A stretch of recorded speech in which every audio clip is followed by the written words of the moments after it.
Nick's tiny house journey has been different to a lot of people's. He actually started with a mortgage. He started in home ownership, but he was so burdened by being house poor because of this mortgage that he'd taken on. And he tells the story of how the things that occurred to him inside his mortgage situation was so undesirable that he decided to flip it and change it so that he um, moved into a tiny house on wheels. He actually had a professional builder build him his tiny house on wheels. So he's the only person in season 3 who has not done a DIY build, and he shares about what brought him to part of his assessment to come to that decision, and he shares what it was like to engage a builder, choose a design, figure out all of the design requirements, have the house transported, find a place to live in, consider insurance, consider off-grid tiny house living, moving from the city to the country, and all of the things that have informed his particular journey. Nick has completely liberated himself financially with his tiny house. It's phenomenal. When we talk about budget, what he thought it was going to cost, what it did cost, and what his ongoing expenses are, just knowing that he's lived in this tiny house for many years now is just quite a sort of remarkable demonstration of what it can do when it really works out well. So stick around for this conversation because it is quite a remarkable set of data points for your tiny house build. I consider it a huge success, and I'm really pleased to have recently caught up with Nick here in 2025 for this interview. Candid Tiny House is a podcast and a video where I get to go back to our past clients, people who've bought a trailer from us and taken a course on how to build a tiny house on wheels in Australia. And they've gone ahead and built their tiny house. And then we get to have an honest, deep, reflective conversation about what it's really like to build a tiny house so that you can learn from their reflections, their mistakes, their wisdom, all of their rich and varied experiences for building a tiny house on wheels in Australia. So grab your notebook and a cup of tea because we're sharing real stories of what it's like to build a tiny house in Australia. Hi, Nick. Hi, Shannon. Thanks so much for agreeing to do this interview with me. I'm really looking forward to hearing about how it's been. I think you've been in your house for a couple of years now. Do you remember how long it's been? Yeah, so I moved in July 2022. So it's just been on like over 3 years. Wow, that's a long time. It's been a while. Yeah. I love it. Can you tell me about when you first started thinking about moving into a tiny house? So the idea of tiny house living sort of came to me probably around 2019. And I think it was on YouTube. Some of the real, I think it was living big in a tiny house. Yeah. And I think I just went down a rabbit hole and just pretty much watched everything on that channel. And that's when the idea came to me. But obviously it took me a while to actually decide that this is something I actually wanted to do. Yeah, tell me more about that. Like, what was your thought process around it? Yeah, so before that I was living in an apartment. So I was in South Bank in Melbourne. Um I had the idea of buying a 2-bedroom apartment and renting out one of them on Airbnb because I actually trialed that with a rental before I bought that apartment in South Bank. So that kind of worked for me. That's why I chose that central location in South Bank to do it that way. And it was definitely paying mortgage, but it was just having strangers in and out of the apartment, 24/7 was not a really fun experience. And just the idea of I'm going to do this for the next 30 years was not fun. And then June 2020 hit, and you kind of knew the rest of that story. So I couldn't do that Airbnb for a while. And when I was allowed to do it, I was just way too comfortable living by myself. Like I just don't want to have strangers. So I was like, I've got to figure out something else because this apartment, I'm not having fun. My dogs are not having fun in South Bank. Mm. Um, and I think around 2022, it's when there was a rumors about interest rates going to go up. I was like, I could barely pay the mortgage as it is, and that was kind of that's the straw that broke the camel's back, so to speak. So that's when I Mm. was like, okay, now I've actually gotta do it. I'm actually gonna sell my apartment and then get a tiny house for myself. Wow. So you were in a really different situation to most people because you were, you had home ownership, but it sounds like the mortgage strain was just at such a peak, that it made it really unpleasant to live that way. Yeah, like I think, you got your mortgage, council rate and body corporate in a apartment that was like over $4,000 a year. Um, And on top of that, I really didn't like how central that area is. So I just didn't really enjoy the whole living situation and also apartment living in general. So it was financial and also just the environment, the area that I was in just wasn't really where I would enjoy. Yeah. Yeah, there's a lot of things stacked against you there. And another factor was my dogs. I've got two little chihuahuas. They both came from a puppy farm. So they're really, really timid, under socialized. Um, and in South Bank, it was just always something going on. Like I remember even tried to walk my dogs at 6 a.m.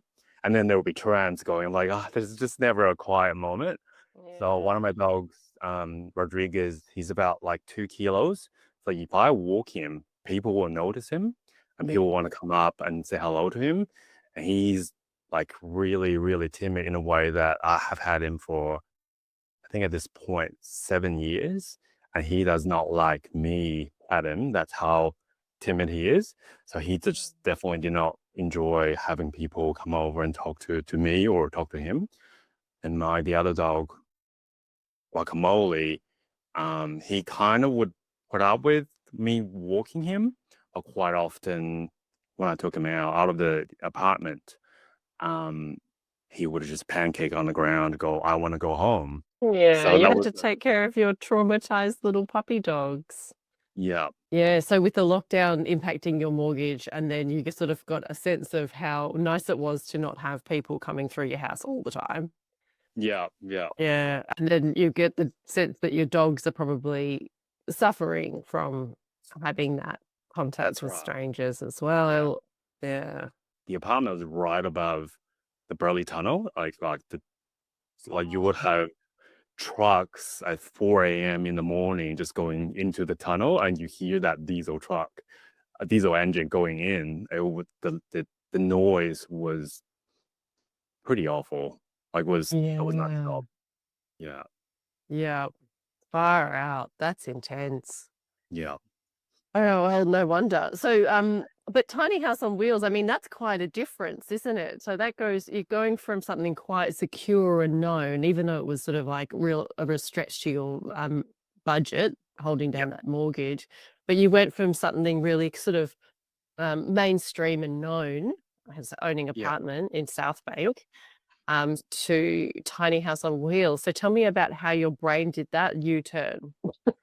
yeah. I think it was kind of a necessity that I was in a way that forced into it, but also I think for me it was giving up that sort of a social expectation, society expectations that this is how you're supposed to live, living in an apartment or living in a house, this is how you're supposed to live.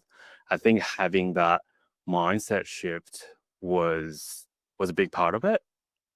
Um, and another part of it, I can't remember where I heard this. Someone said, like, before you move into a tiny house, just think about where you live now and just pay attention to the space that you actually use in your home. Mhm. And you'd be surprised at just how limited space that you actually do use in a big apartment or big house. So I definitely pay attention to that for a while. And then for me, it was, the bed. And I kind of even, my dining table is also kind of my laptop work desk for a while as well. And, your bathroom, kitchen, and that's pretty much it. And I was like, well, in a tiny house, you can't have all of that. And if that's all I needed, then that shouldn't be that big of a deal for me to move into a much smaller space. Mm. And that's kind of like definitely helped me as well to kind of like actually going down and getting a tiny house. Yeah, right. Cool. And what about the fact that they're on wheels? Like, what about like, did you have any fear or resistance around the fact that they're not like a completely sanctioned way of living from a council perspective or something like that? Like, did that did you have time where you had to grapple with that feeling or that concern? Yeah, definitely for me, I think that's probably the biggest thing that stopped me from pulling that trigger when I knew tiny house existed in 2019. Because it took Okay. me, I guess, 3 years to kind of like the idea was in and out of my head, and um, it's that uncertainty of how am I going to find a place or a permanent place that I can just live there without ever getting kicked out by council. I think that was for me was the biggest thing that took me 3 years to kind of like decide that or like accept the risk that that could happen. Mm. um I think it was like accepting that risk. uh, Yeah. yeah, Oh, that's an interesting way, isn't it? It's like reframing it from a black and white version of like a very standard mainstream compared to a non-standard, illegal, yeah, non-accepted. Like that's a very black and white sort of paradigm. But if yeah, you look at it, it is a reality that it's a risk that you might get told to move on once or twice. yeah, But you're right, it is just a risk. It's not actually it's not a foregone conclusion. Do you know right, what I mean? yeah. Yeah, and like nothing is guaranteed in life, so it's like it's just another one of those things. It just takes that mindset change to go, okay, now I accept that risk that could happen. But I guess there's also that playing that pros and cons, like, that's the con that's one of the risks, but what are the benefit you're gonna get out of choosing that housing option? And that like, that made a big deal as well. Yeah, yeah. Well, when the benefit could be that you live in the country without people coming through all the time. Yeah, okay, thanks for talking me through that because I think that you're in quite an unusual circumstance. I mean, most people enter into housing through a tiny house. Yeah. That might be their first step towards home ownership, because they get to own their own tiny house, but um, you've come to it from a different place. So I just find that, yeah, I'm interested to hear your story about it. So Yeah. thanks for I sharing. tried that conventional way of living and it wasn't for me. Yeah. And I think I was in a lucky position where I could, sell that apartment, get my deposit back and use that money to build a tiny house. And then I can live mortgage free with a very small rent. And I just I went through that mortgage paying kind of experience just made not paying a mortgage just that much more appealing. Sure. It has Yeah. a real sparkle to it. Yeah. It's great. Yeah, okay. Nice one. So, what were the early steps that you took to um, start to get the project happening? For me, so I did buy the for tiny house the DIY online training. Oh, yeah. A huge part of me knew that just wasn't gonna be me doing it because I was living in South Bank. You can't just build your tiny house at the back of in the backyard, or I have no location to build it, and also I didn't have the skill set nor the resource like the people I know to help me build it. Hmm. But I think I needed another confirmation to know that yeah, I can't do it myself. So, and that's one of the reasons why I bought the online training.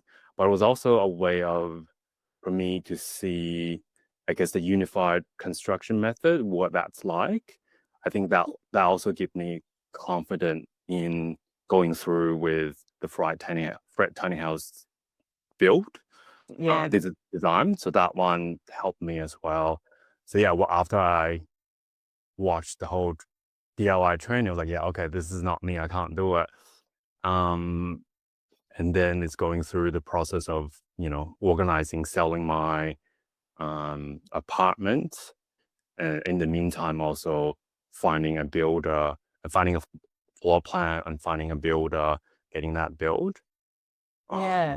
Yeah. Yeah. So talk us through, picking a floor plan and a builder. How did you go about all that?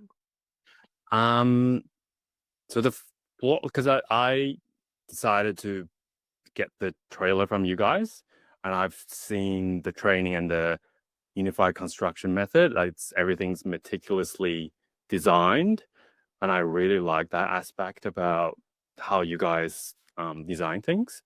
So I went with I believe that's the plan that you guys have, and I was the guinea pig. I was the first one actually build according to that plan. Yeah. Um to be honest, I don't know why I went. I was now it's kind of a bit of a blur, but I just like, yep, this will do, and it was a builder in your kind of recommended builder list. I did try a few, just to kind of get the sense of what they're like, mostly around communication. And the Yeah. one I went with was available, and also I felt really comfortable with the communication style. Right. Yeah, Yeah, nice. Yeah, so I guess a bit of backstory to the plan that you picked was just that this tiny house that I'm in is yeah, Fred's original design and it's yeah. 5.4 meters long.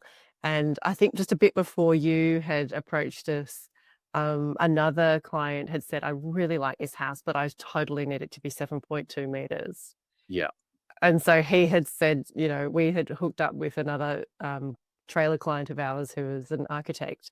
And we said, hey, Samuel from Ordinary House Architects, do you mind please making this bigger? So he and his partner, Lucia, made this design larger, and Mm. that was commissioned by that other client. So you sort of like hooked Ah, everybody up right, to, right. so it was sort of like quite a few points of input to make that design. And then, yeah, you were the first person to just buy the plans and go, right, I'm building this. Yeah, yeah. Yeah, I did make a few tweaks for that plan. But it was, yeah, more or less the actual plan that I kind of, yeah, used. Yeah, great. Do you remember what tweaks you changed? Was it just like window sizes or something like that? Yeah, I think I mostly deleted a few things. Okay. I had no idea how expensive Windows were or are. I remember first saw the quote of Windows as is. I was like, oh, that's a lot of money for Windows. And the plant had quite a lot of windows and made almost the whole thing a glass house. So I deleted, I believe, two smaller windows about the kitchen area. And I think the plan had a second door, which uh, it wasn't something that I thought I would be needed for me, considering how small the tiny house is gonna be. Yeah. And those are the kind of the tweaks that I have done. Also, I did not do the kind of like bench slash sofa slash storage. I Mm-hmm. didn't do that. Partially because it was the weight, partially because those kind of bench seats just never look. They don't look very comfortable to me. I call them the prison chairs because it's like a little bit of padding. I didn't really wanted that, Yeah. and also I didn't want a permanent kind of structure where that becomes like I would be less flexible in terms of how I want my place to look, and down the track want to move things that would always going to be there and be an obstacle. So that's another reason I did not opt for that fixed bench. Yeah, yeah. So it means you get to pull in furniture and change it out and yeah, just Yeah, it's that flexibility. Yeah, that's the main reason. yeah, yeah, Yeah. nice. Um, so do you want to talk about weight now or do you want to come back to it? Because I was so impressed at the weight Yeah. of your completed house. Me too. I was quite surprised and also kind of go, oh, I could have done something else with that weight. So I think once it's finished the build and on the weight bridge is just under 4 ton. Is that correct? Yeah, yeah, we were just talking about it before we came on air, and it was that um I can show everybody pictures of the weighbridge. Um Confusing. it is Yep. confusing because there's sort of two bays and the house is spread across two bays so that you can see the tow ball weight on one bay and the house on the other bay. But it looks like the completed tiny house with solar batteries and solar panels and Yeah, that's right. it finished. It was 3.9 ton, which is just like, woo! Yeah. Yeah. Timber framed, Yeah. um, it's, which, when you follow a unified construction method, often is actually lighter than a steel frame. Yeah. Um, so, I mean, it comes down to a lot of details and specifications, but I was really pleased that 7.2 meters double loft, full kitchen, full bathroom, Yeah. solar array, complete tiny Yeah. house, 3.9 tons, 600 Yeah. kilos to fill it up with. Yeah. Another thing I didn't mention was the floorboard. Why my builder suggested to use cork. I think it's because it's lighter. Yeah. I think it's a bit more expensive, but it was lighter. And at that time, we're like, oh, yeah, if that's gonna make it lighter, let's do it because we don't know how heavy it's gonna be.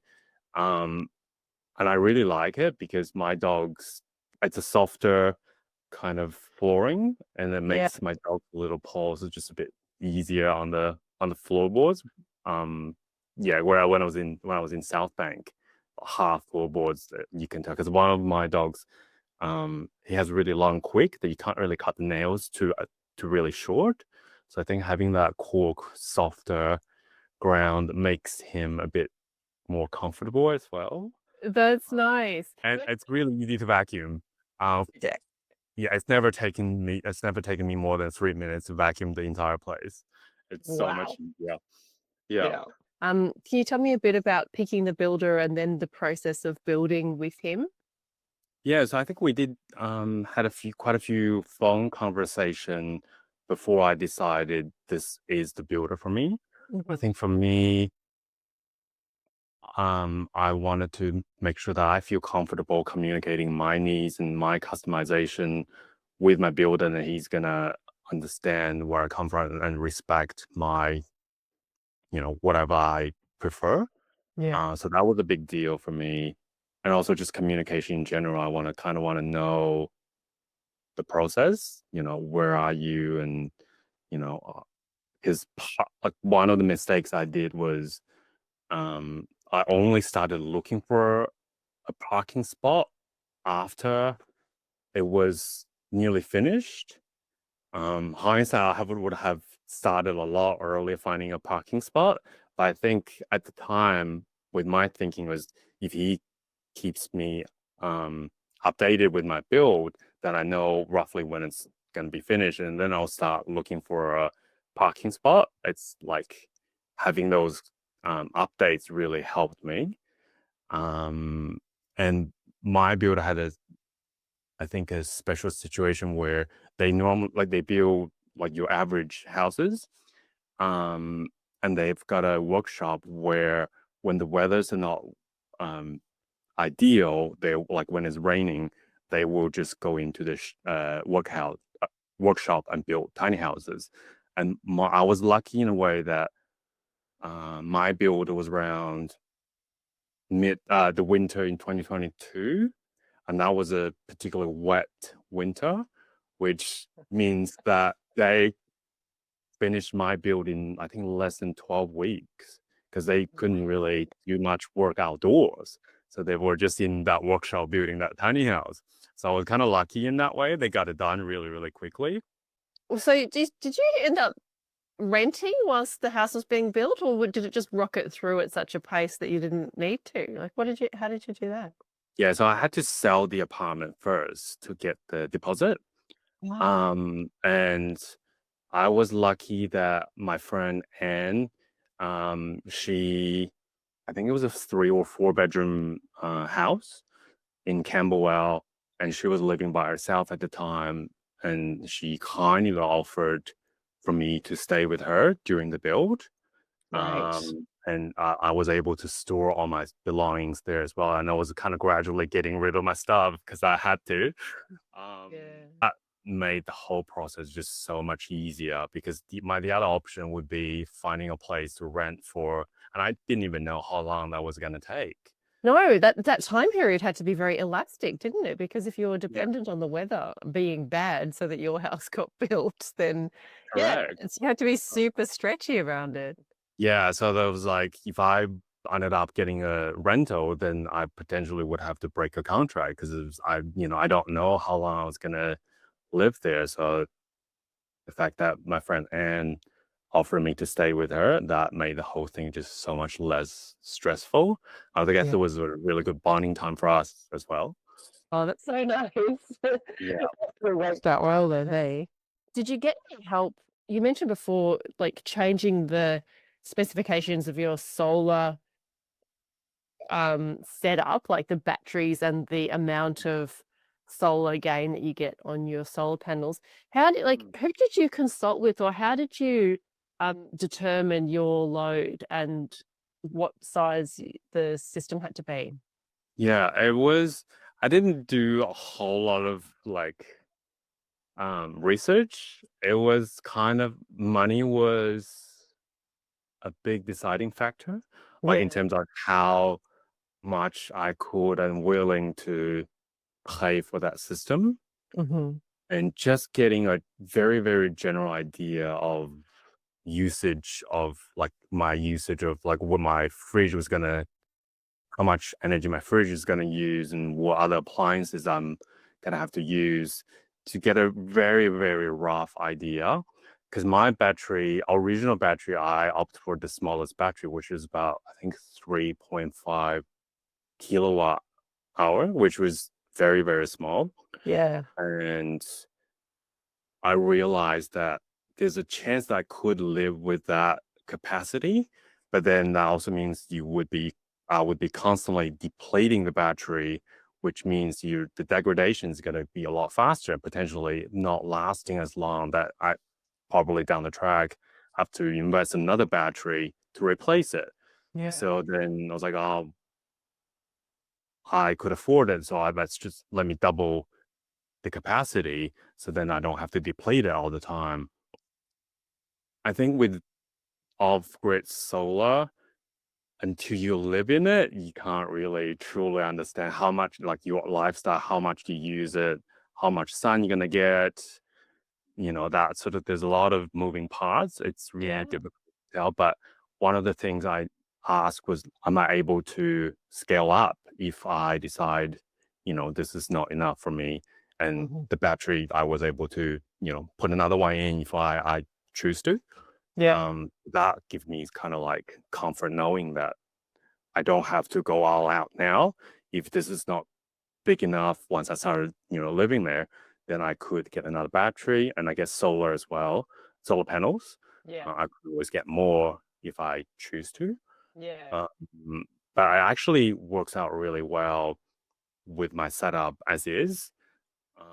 I because my when it comes to cooking in the winter time, I mostly use gas, Yeah. my gas stove. Um, Whereas in the summer, there's plenty solar input coming in to charge the battery. I Yeah. remember the first few months, I was having like when in the summer, I was having anxiety, like I'm getting all this free energy. How am I gonna use it? Like what else can I use to do that? Um in the summer it wasn't really a big deal at all. I never had to worry about um the power. It was, I think, 2022, again, that wet year, it was a lot of, didn't have a whole lot of sun. So that was probably the year that I struggled a little bit and also getting used to. sort of how to use that off-grid system. Yeah. So I ended up did get a very small generator. I think I Okay. used that generator twice in the first year, and I never used it ever again. Because once I kind of like adapt to that solar system, I just didn't need to. Yeah, wow. My uh solar panels in the winter I could only use half of it because mine's a pitch roof. In the winter, it's only half of it really getting solar coming in. Yeah, like, I'm just gonna think, like, if the sun is running over a pitched roof like that, then you get it on both sides, but if it's down here, it's only hitting that side. Yeah, I correct. In the see. winter, the sun's really low, so you could only the sun would only hit on one side of the solar panels, and the other Yeah. side they would pretty much didn't do anything. So in the winter, technically, it's like half of it. It's probably was in use, and that yeah, I was kind of amazed that that's enough for me to charge everything. It seems really small. And are you running a conventional fridge? Yeah. So I've ended up getting a really big fridge. It's like 1.9 meters tall. So it's a big, well, it's the biggest fridge I've ever owned. But I did buy the big fridge just before I moved in because I wanted one that's the most energy efficient. Yeah. I think it was about, I think 70 watt, like just kind of like ongoing, which is Yeah. quite small. That's nice. Like, I just wanna, like, give you and everybody else the grace of, like, achieving some overkill and miscalculating some things, so that you're Yeah. allowed to just go like, okay, well, we thought this, we weren't sure, and now we're going to change our Yeah. minds because now we've got experience doing it. I think that that's just a really essential part of figuring out your new living situation and new locations and stuff like that. It's like, I don't know how to solve this problem. So Yeah. and then you might get there and find that it isn't a problem, but you just, you don't know. So you have to make decisions and sometimes you just make different decisions later. Doesn't really matter. Yeah. There has been the last 3 years that there have been a lot of tweaking and changing things around. And so, yeah, it's a ongoing process of, I guess, your lifestyle change as well. So things change. Yeah, So, yeah. so when Andy told me it's about to finish and I can ideally only hold it for up to 2 weeks because, it makes sense because they need that space for something else. And also there's a Yeah. liability for them for that to stay there. So, and like I said before, hindsight, I should have started looking for a parking spot a lot earlier. Mm. I think at the time, the reason why I was waiting for the build to kind of finish is I want to have a photo of the tiny house from the outside. So when I do, ask for potential landowner to, like this is what it looks like. Because I think for a lot of people, they didn't have the idea what a tiny house is. Yeah. Um, and uh, the whole finding a parking spot at the time was really stressful because I was going through places like even on Airbnb. I was like, yeah, I was looking at places that I wanted to live and kind of looking at properties there and see if they have because a lot of the time Airbnb um listings they have a lot of photos. You get a sense of what that property kind of look like. Mm. Um, so then if I go, okay, that's a property I would like to live on, and then I'll message the Airbnb host, the owner, and then you kind of explain everything. And there was a lot of like education telling them, this is what I want. Is that something that you will be open minded to kind of, consider it? I did get a few, I think I probably ended up sending 30, 40 messages might have gotten two or three people kind of like, oh, yeah, we're like open to that idea. Yeah. And I also put a lot of kind of flyers on message board in a lot of the small towns. Like, in your supermarket, you have a community board. Yep. I put a few of those up there. Um, I did not put an end date in terms of when this is no longer So like a year in, I was still getting messages from people. Wow. Like, "Oh, are you still looking for a parking spot?" I was like, "No, but can you also, take down that flyer from me because it's no longer relevant." So that was a mistake. Um, but none of them eventuated. I ended up getting the spot that I'm in now from Park Your Tiny House Mhm. dot com. I think I got that right. Park Your Tiny House. Yeah. It's a website, kind of like a tiny house real estate. So that made the whole process so much easier. Mm. And I just had to look at the existing listings. And that's how I found my place now. Which Nice. made it so much easier because I had a few kind of like people I already went to see, and they were kind of like on the fence about it, and eventually like, no, we're not going to go ahead with it. So it was that 2 weeks was quite stressful for me to find a spot. Yeah. Yeah, Yeah, I can imagine. And then, who did you engage to do the move once you had secured this place that you're still in it, right? You're still in the same place that you yeah, originally started it. correct. Yeah, yeah, Terrific. yeah. The one that I ended up using was just the one that was available. I don't think it was my number one choice. Uh, they actually damaged the tiny house a few minutes as soon as they took it out of Andy's place.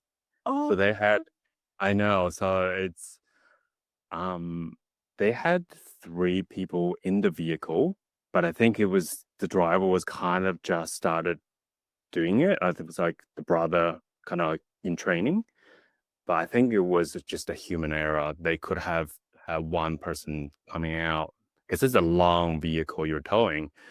When yeah. they were doing they were reversing, but there was no one checking what's behind them, and I think they reversed into something. So um the collarbone was damaged a little bit. It's just cosmetic, but Oh, it's not ideal. I remember getting a phone no. call, a few minutes in. I was like, "Uh-oh, what's this phone call?" So yeah, they did ended up getting it here safely, but other than that little hiccup, so yeah, Oh, yeah. I'm so sorry to hear that. That's so annoying. You know, you Yeah, it don't was you definitely annoying for a little bit at the beginning, but now I don't even see it anymore, that little damage. yeah. It wasn't ideal, but they did, I remember mention like when they did show up eventually, I was like, how did the whole trip go? Because it was a long trip, and I think they had to go through Westgate Bridge, and there was an accident on that day. Oh, And they almost didn't make it. They were they even rang and said, "Can we deliver this tomorrow? Because we're really stuck on this bridge for how many hours now?" I'm like, I I need this to be here because my removalist is coming up tomorrow with all my stuff. So right. this house need to be here before they go up. Um, so yeah, then eventually the one when they did show up, they said it was the best tiny house that I've ever towed. It was just so easy for them to tow it, even though it was a long trip. Oh, But that's great. yeah, big volume of the build and the trailer. Yeah, great. I'm glad it was easy for them. Sounds like they needed a bit of a break since they damaged it. Yeah, it was a long day for them. Yeah, yeah. Did they level the site for you and like put it in exactly the position, or how did you manage that section of it? Um, the landowner, Drew, he helped me a lot in terms of getting the ground relatively even. Right. So in terms of the leveling, yes, the towing company, they did help me getting it leveled up. And it was leveled when it was empty. And once I have all my stuff moved in, I have to kind of make smaller tweaks because that's one of the things about living in a tiny house is like once you put stuff in, especially the fridge, where it's gonna be, it will kind of move the trailer a little bit, I guess. Then Yeah. because it's just a tiny bit of movement, you can tell when you're inside. So I had to make minor adjustments once all my fridge and all my belongings were inside. Yeah, yeah. So are you just using axle jack stands? Like, are you using the ones with the turn dial ones, or with a crank? with that one. Yeah, with the Crank, crank. yeah. Yeah, Yeah. yeah. Okay, cool. And have you taken it off its suspension so it feels solid? Because it's always going to settle a little bit, but Yeah. yeah, yeah. And how I was able to tell whether the whole thing was even was my door. If my door wasn't able to lock very easily, I was like, oh, something's off and I need to do a bit of tweak. And that's what I did Okay. at the beginning. Yeah. Yeah, Yeah. yeah. So did you find that you had to tweak it often for like the first few months or something as the ground settles underneath you? Yeah. I remember at the first few weeks, I did spend a bit of time like, oh, it's a bit of out of alignment again. And I have to, yeah, I did have to tweak it because the ground is pretty soft where I am. Yeah, yeah, So yeah, sure. it's, yeah. Yeah. But that doesn't necessarily matter, does it? I imagine you don't have to do it that much anymore. Maybe after a big weather No, event. I Okay. think it was only the very beginning. There was a few weeks, and after that, that was properly settled, and I never had to do anything ever again, which is That's good. good. Yeah, Yeah. that's nice. How is it to live in? I don't have a fireplace. Um, and I could get I guess, gas heater, but I didn't get that put in either. So in the Mhm. winter time, I just dress up like the Michelin Man, like really heavy down jacket and pants. And I find that's enough.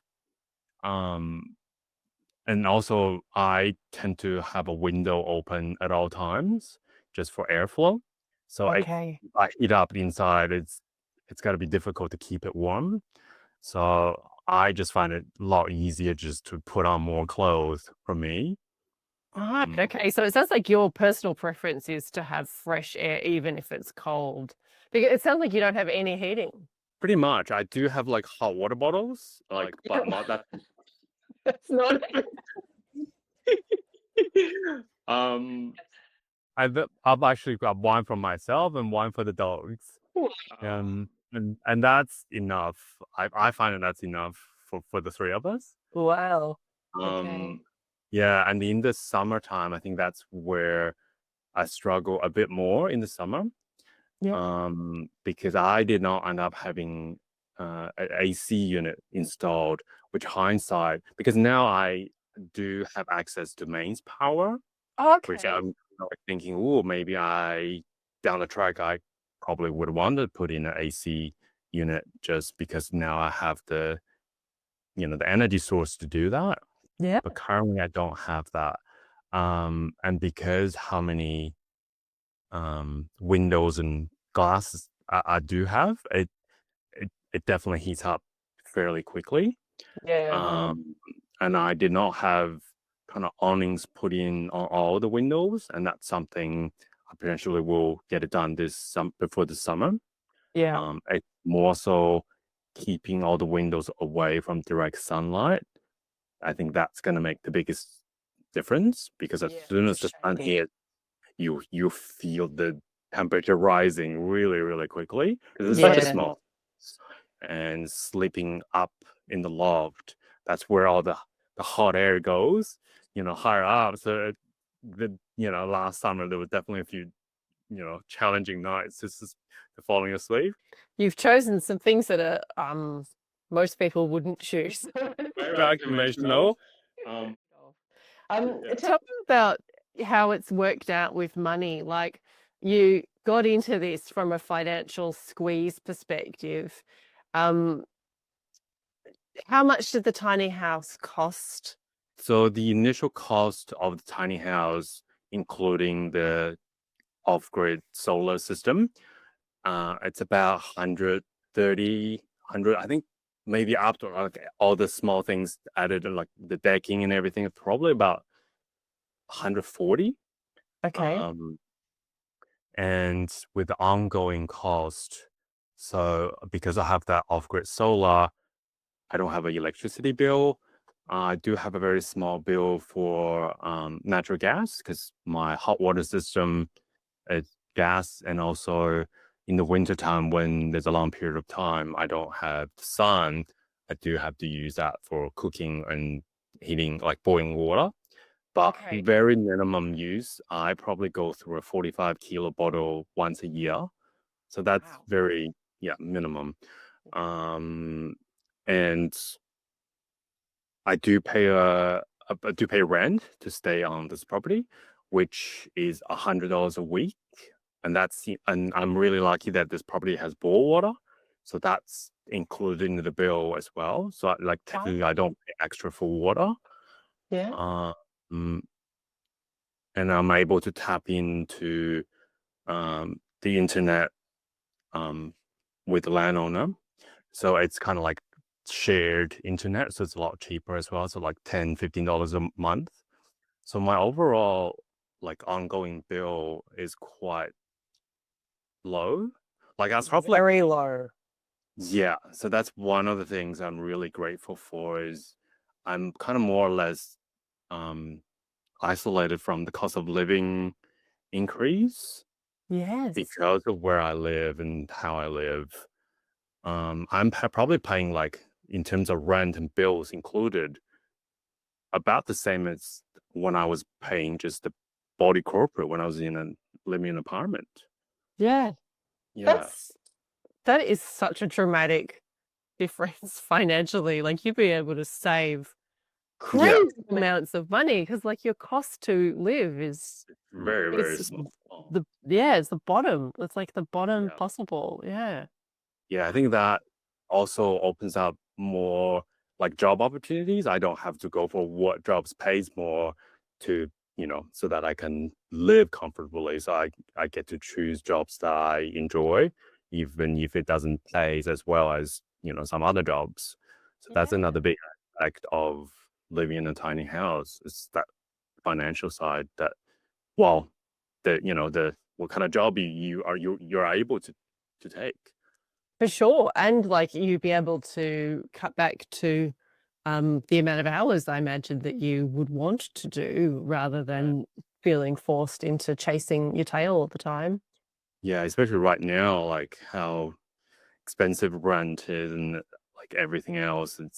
Yeah, I feel really lucky that I kind of got out of that situation just before everything kind of went up. Yeah. Yeah. Wow, you really have financially liberated yourself. Like even to hear that your rent is as low as $100 a week, to me that's very low. I've heard of other people paying up to 175 or something like that. Yeah. um, per week to rent space for their tiny house. And because you're off grid, you're off grid with water and with Yeah. electricity, then you're just so, yeah, such a low cost of living. So you really have liberated yourself. I mean, how does it feel on the inside to be free of the shackles of that financial burden? Yeah, I'm very grateful. Like every day I think about it, like just how comfortable I'm able to live. I don't have to Mm. worry about that financial side. Yeah, it's very comforting to know that this is, I don't have to chase, like you said, like chasing that tail and just, yeah, because I know a lot of people do. Like at work, they're worried about, not making ends meet, and it's a tough situation for a lot of people. For sure. But you do look very relaxed, which is Yeah. great. Yes. Yeah. It's amazing. Aw. And how do your dogs like being in the place that you are now? Like, is it quiet and do they show any signs of recovery or enjoyment or relaxation? Yeah. So, the place I'm staying, it's about 140-acre, kind of more or less a grazing kind of farm. So pretty much I walk them just in the paddock every day. They like routine, so I just stick to the same route every day. I know it's such a trivial thing for a lot of dog parents, but just to see my dogs walk with their tails wagging, I'd never take that for granted because I knew what they were like when they were in South Bank. So to see them really happy and actually, willing to explore things and feel safe enough to explore things, I think every time I go for a walk and just also for me enjoy the peace and quiet, the like just nature, birds singing. like every time I'm grateful for like this is where I live as opposed to where I was before. Sure, Uh, it's not just when you visit on a weekend. It's like this is a Correct. reality now. So Yeah. nice. I really enjoy that peace and quiet now, which I did not Yeah. have. Yeah. Yeah. Yeah, you really flipped the switch. I mean, from living mid city, um, total mortgage stress, like completely unaffordable and noisy and stress symptoms around you all the time, Yeah. to like it's like a 180, isn't it? 180, absolute 180. Yeah. 140 acres, $100 a week, like no mortgage, choice around everything, and your dogs are happy with their tails up. So Yeah. nice. Yeah. I mean, it obviously didn't happen in a day. So there was a lot of like, a lot of uncertainty when I first moved here, like finding where I'm gonna find a job, am I gonna enjoy this? Because, like also um you're gonna meet new people, make new friends because I'm like Yeah. 2 hours away from where I used to live. So, there were a lot of uncertainty at the beginning. I Yeah. think finding a job kind of living in the middle of nowhere was a big part of it. Yeah. Um, so there was a lot of small things, kind of like small challenges and big challenges. But now I think I'm in 3 years in, I'm in a really, really good place. But yeah, it didn't happen overnight. But yeah, I'm Sure, really yeah. happy where I am now. Oh, I'm so glad for you. Yeah, thank you. Do you have any like a sort of advice for anybody who's thinking about taking on a build, like a tiny house, getting somebody to build them a tiny house, or thinking about making a switch to that kind of lifestyle? Um, so when it comes to, I guess, finding a builder, the only advice I have is shop around. Like if the first or second or the third, just something is not right, just keep shopping around until you find one that you feel comfortable. I Mm, think it's such a like that build was quite a stressful thing for me to take on, like not actually building it, but going through that process to have someone that was there and kind of in a way like holding your hand and saying that everything will be okay. This is what we're doing. It was a big part of making it just a lot less stressful for me. yeah. I think that was important. Um, just never feel pressured that this is the builder and I've got to get it, now. Mm, Um, and also, I think for me, looking back, um, you're gonna make mistakes. There are gonna be small mistakes that's gonna be made, and I think like knowing that's gonna happen, um, and also don't be too hard on yourself when it does happen. Because for me, one of the things there was no way I could predict it was because the trailer ended up opting in for the underfloor storage, yep. which they were great. It was really good to have the two underfloor storage. Hmm. Was one of the things I couldn't think about was the opening of the floorboards to get Yeah. the access. It was just teeny tiny bit too big for the fridge to like, it's a fridge almost like sit on top of the opening. So to open the floors to get access was a little bit of a struggle. I can do it, but it was a bit of a struggle. But like stuff like that, you were never gonna be able to predict, like figure out everything. So there's gonna be small mistakes made. Yeah.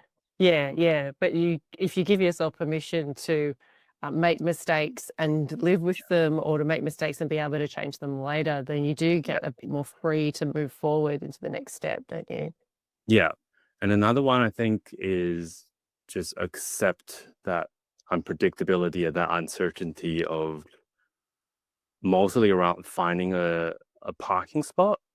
I think Mm. having that park your tiny house or sorry, park my tiny house, I think that's the name of the website, has been a great tool. And I think that website is still around. And I can only imagine they have a lot more listings on there now. So Mm. that did make my life so much easier for having that service. Yeah. Um, and another one is around insurance. So for me, when I got my house built, that was another area that I really struggled to get insurance. I think I did ring a few companies that I did a bit of research. I think you helped me as well. Like these are the companies they're likely to insure it. Mhm. The only one that I ended up that they could possibly insure a tiny house was ICB, but they asked me this weird question about what's your roof like? Is it flat or is it pitched roof? For some reason, at least at the time, if you have a pitched roof, they wouldn't insure it. Mm. Um, and then I think it's through another podcast, Tiny House podcast. It was a insurance broker, and he had a tiny house on his own property, so he kind of knew this area a bit. So Yeah. he did find an insurance company that would insure it. But I think several weeks in, they kind of for some reason they changed their mind and go, no, we're not going to insure it. So yeah, I went through quite a lot, and then I ended up just accept the risk that I at least at the time I wouldn't be able to insure it because I Mm. thought about it where I live. I think the biggest risk would be fire, and the property I'm on doesn't really have a whole lot of trees. So bushfires really isn't something that's going to happen. It's more likely just to be grass fire, and which is quite easily managed when it comes to grass fires. Yeah. I guess you just make sure that the grass around you cut fairly low, and then that's the risk mitigated. The only other ones would be, theft, which where I live is kind of like quite a low crime area, and there's all pretty much always someone on the property as well. So Mm. that's not something I need to really worry about. So that's kind of like how I mitigate all the risks. And so I'm at a place where like I haven't tried, so maybe there are places you can get insurance, but I just kind of accept that it's relatively low risk and I can manage it. Yeah, yeah. I can hear your logic stepping through it, going like, okay, well, what's this risk and how much does that apply to me? And is that really Yeah. worth paying for? The fact that for me, I haven't even think about that for like 3 years. I think it's just one of those area I feel comfortable with that risk. Yes. Um, Yeah. yeah, yeah. Yeah. Well, that's so great. Thanks so much, Nick. I so My appreciate you. pleasure. Yeah, it's so great to check in with you. And we were in contact a lot when you were, in the process of I just feeling, deciding yeah, and figuring it out and building and everything. yeah, And I which always was enjoyed really the, helpful. yeah, good. I always really enjoyed hanging out on the phone with you. I'm sure we talked for much longer than we actually practically Yeah, needed. we did. Had good yarns about everything. So Yeah, yeah, I was so glad to hear that you're still in your tiny house, that you're still in the same place, that I mean it looks beautiful. We can only see a little bit of it here, but I look forward to seeing pictures of yeah. your I'll give you new some home. updated photos because it looks quite different when compared to when I first moved in. It's Oh. definitely a lot of ongoing tweaks going on. So Yeah, great. yeah, Terrific. Yeah, I'm glad that the house is evolving with you and yeah, that you have this super relaxed lifestyle now. I love it for you and your puppy yeah. dogs. I couldn't be happier to be honest. Yeah, I just wish I have done it earlier. That's probably the only thing that's like if I could manage that discomfort of uncertainty, then I would done it a lot sooner, and then yeah, I would have able to enjoy it earlier. But that's probably the only thing I would regret. Yeah, wow, that you didn't do it sooner. That's a pretty big thumbs up for tiny house living from you. Yep, That's pretty good. yep. Terrific. Oh, thanks so much, Nick. I so appreciate it. My pleasure, Shannon. Thanks. All right. See ya. Yeah, Uh, bye. Thanks so much to Nick for sharing all of that information about his whole journey with living in a tiny house. And I'm so glad that he's been able to stay in his tiny house for that long. It's so much of a dream come true kind of a story. Like the level of peace and joy and success that he's experiencing and financial freedom that he's experiencing in his tiny house is really like what I want for everybody. And I know that it doesn't work out for everybody. Everybody's life is different, everyone's situation is different. But I'm just so pleased that it's just worked out so glowingly for Nick. So thanks so much, Nick, for trusting me with your story and for sharing with the audience because it's so useful. So the plans for the tiny house that Nick built are actually available on our website. If you go to Tiny House Trailers and Plans, the plans are there, visible and available for purchase. When you're ordering a trailer from us for that tiny house that matches up with that tiny house, you actually need to order it as option C, which is not really obvious on the website, but just type in option C when you're ordering it and let us know that you're also getting the plans, because there's a slight difference in how to make the trailer width so that it allows for one fold-down awning to be transported with the tiny house. So that's just like a little detail to know about. If you're interested in building or buying a tiny house on wheels, I highly recommend taking our online course, which is called How to Build a Tiny House, the Australian online course, and you can find it at tinyhouseuniversity.com.au. Hundreds of people have used it to build a successful tiny house on wheels, and you can too. We also offer weekend workshops throughout the year where you get to sit for a whole weekend in a classroom environment and thrash out the problems of tiny house building. You'll be taught all of the basics, plus a whole bunch of new material about vapor permeable membranes and everything that we've learnt from passive house experiences for tiny house living to get the best thermal performance and humidity management in your tiny house. And you'll also get the benefit of hearing other people ask their questions and all of the discussion that really helps people thrash out their thoughts about their tiny house building project. With the weekend workshop, you also get the online course for free. So that's a really awesome set of ongoing notes that you can use throughout the period of time that you're building your house. So pop over to fredstinyhouses.com.au/education to find out more about those education offerings. You can follow Fred's Tiny Houses on Instagram, Facebook, TikTok, YouTube, and Pinterest. You can also reach out to us and just write to info@fredstinyhouses.com.au, and that email comes to me and I'll write back. If you're ready to buy a Fred's Tiny House trailer, then pop over to our website, fredstinyhouses.com.au/shop, and peruse through our wide range of tiny house trailers. We only build tiny house trailers. We don't build any type of other trailer. We specifically design all of our trailers with your house in mind. So everything that you need to think about for a tiny house build is considered inside a tiny house trailer design from Fred's Tiny Houses. So check that out at fredstinyhouses.com.au/shop. Please share these episodes with people that you know and love who are interested in tiny house builds. The more people who know about it, the better.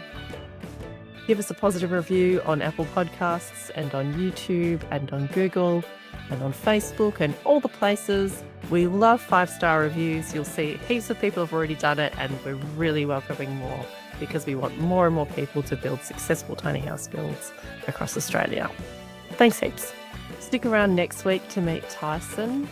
He was fresh out of uni and had never built more than a desk, I think, or a coffee table before he built his own tiny house completely by himself. It's very impressive and a very beautiful outcome. So stick around next week to meet Tyson in South Australia.